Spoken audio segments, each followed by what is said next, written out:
Let's circle back to this idea of over time creating a virtuous cycle of upward growth. Right.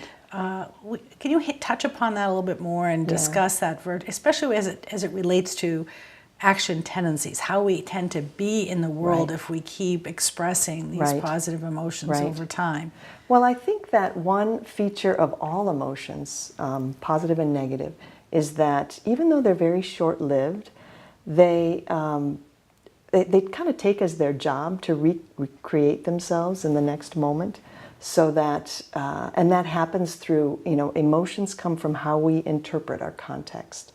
And that interpretive lens then sits with us for a little while. We're more likely to interpret the next moment in those same terms. So, for example, when you're angry at somebody, anger comes from blame. You think something bad happened, it's somebody else's fault, and that kind of gives us blame lenses for a while. And we sort of see everything in terms of blame, and so that irritable, angry disposition kind of continues.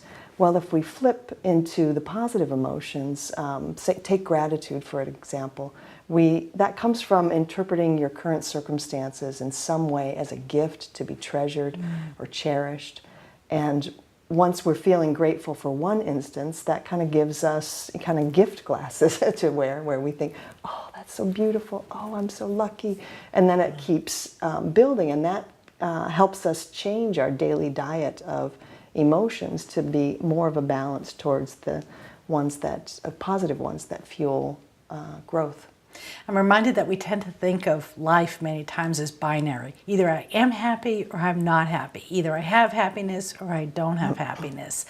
And that what you're saying is this subtlety of building over time is more about layering day after day, moment after moment of how you're perceiving, taking in, being mindful of, and then consciously directing your own attention in a different area. A number of years ago, we published a paper called Happiness Unpacked, because so many times people will think, well, positive emotions is the same thing as happiness or satisfaction with life, or it's just a miniature version. Like overall, I'm satisfied with my life, and so this little moment is just a chip off the block of that. And what we discovered, the relationship is very different, is that these micro moments, these smaller moments of positive emotions, build our resources, like our resilience, our overall resourcefulness, and that in turn makes life more satisfying because you're able to handle what life brings you.